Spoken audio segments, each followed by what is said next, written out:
Are you working out hard enough? Now, I'm not talking about your abs. I'm talking about how often are you going to the content gym? Welcome to a brand new exclusive series from TepFu. It's a four-parter. There's a fifth part, but you'll find out how to get access to that as we go. And the four parts of the TepFu content gym are going to cover today the 6 content cons.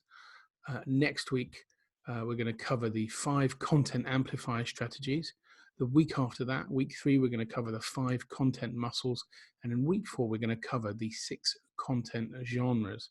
Now, I mentioned there is a 5th part to this series. There is, it's called the 8 content sources, but you can only get that in our free marketing help group right here on Facebook. You don't have to go anywhere. It's right here on Facebook, and it's totally free, and it's marketing and it's help. So we'll post the details in the comments below. Today I want to cover the first part of the content gym, which is the 6 content cons. Now, these content cons are not cons in the sense of a confidence trick. There's nothing negative about them, but they all start with the letters CON. Clever. So the first content con that you have to absolutely work out in the content gym is context. It's vital that you get context at the core of everything you do with regard to content, because the right content in the wrong context is useless. So context is all about the who, the what, the where, and the how, and the why. It's all about making sure that you get the right content to the right people at the right time in the right format. So you've got to have a very good handle. And if you're a smaller business, just pick one context. It could be content on Facebook in video form every day about a specific topic. That's fine. Could be as simple as that. If you're a bigger business and you can create more context through which to channel content, great. The second con is consistency.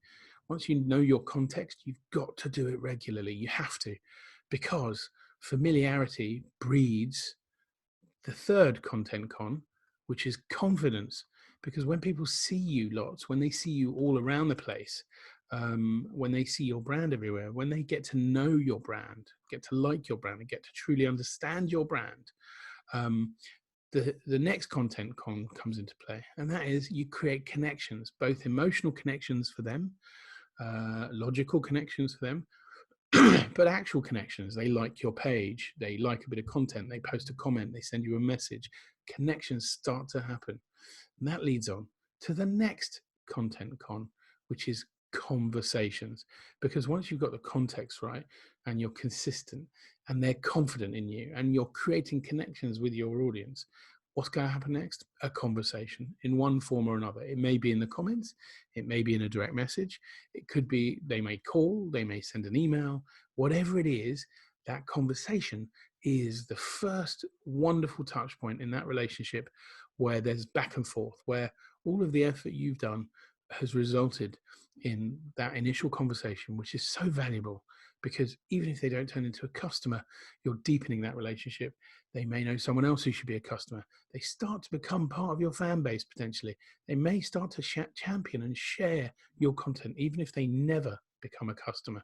So that conversation layer is so important. And then, of course, what's the end game of everything?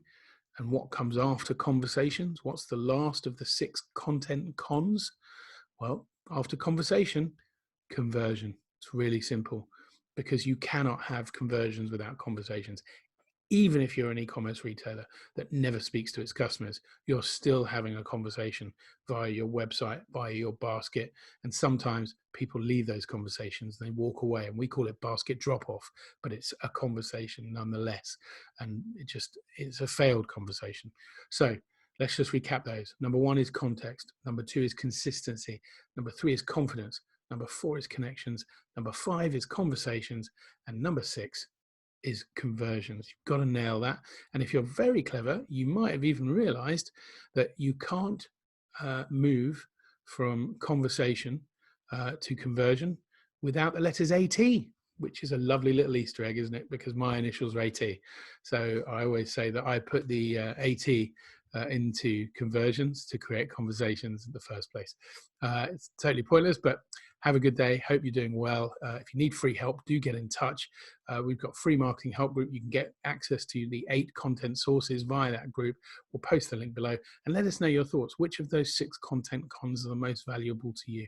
Context, consistency, confidence, connections, conversations, and conversions. And don't just jump on conversions, because if without the other 5, there are no conversions at all. Enjoy.